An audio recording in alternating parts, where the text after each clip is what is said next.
Hey guys, it's Matty, and yes, I've sold my Fiat Brava, and unlike my E46 and my Peugeot 205, which still gives me nightmares, I didn't actually want to sell the Fiat.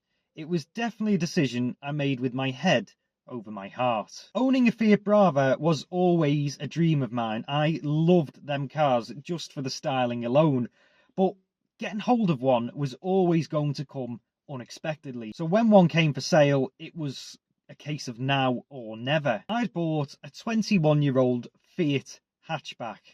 So you're probably wondering what went wrong, and you've probably read the title and said, oh yeah, I wonder what went wrong.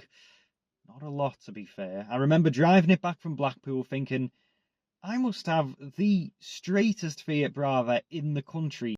However, the first problem did come, and it came in the form of it shedding its entire load of power steering fluid every 15 miles, which meant I was constantly having to top it up. And when the power steering initially went, you of course had no power steering, but you also had the most horrible noise, drawing even more attention to me, a 23-year-old lad driving a bright green Fiat Brava. Despite the Brava having the 1.2 litre fire engine, a once popular engine in the more popular Punto it was shared with, obtaining parts was the biggest obstacle, really. Diagnosis easy. It was a power steering pressure sensor that literally just sat at the top of the engine, which just needed to be replaced. Fiat dealers, scrap yards, even Fiat breakers yards laughed me off the phone by the time they'd punched in my registration to find that I was looking for a power steering pressure sensor for a 90s hatchback. My hope to find the part grew into desperation, and this is where people would have begun to scrap cars like this.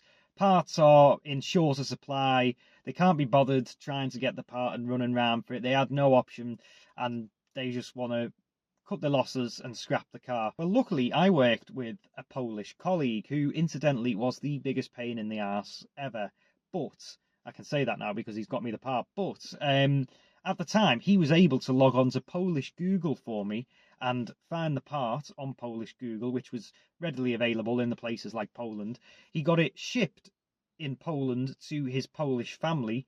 His Polish family then shipped it to me, and hey presto, I had the part. And you might expect me to even turn around and go, but it was the wrong part. But no, it wasn't. Thankfully, we got that sorted. At this point, I realised that what I had was precious, and in the long term, for sure, it was not going to be a suitable daily driver.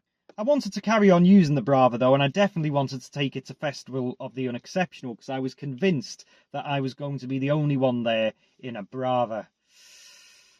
I put the Brava up for sale just to gauge how much interest I'd get from the market, and I was inundated with people that worked for Deliver Eats and Uberoo, but I refused to sell the car to anybody who turned up to my house with trade plates or a thermal bag. I was asking strong money for the Brava, but enthusiasts were put off by the rusty sills and the long list of MOT advisories from the previous test. So I ended up rust-proofing the entire underside of the car, treating the sills, replacing the shock absorbers, getting a fresh MOT on the car, and throwing in a service for good measure. Yeah, man. Once again, I'll feel too tired to even walk upstairs to kiss the kids goodnight, let alone be intimate with my husband. Oh, bloody hell. And just after showcasing it at Festival of the Unexceptional, along with the other Brava, the blue one, I sold it to a fellow Fiat enthusiast. Actually, I'm not one of those.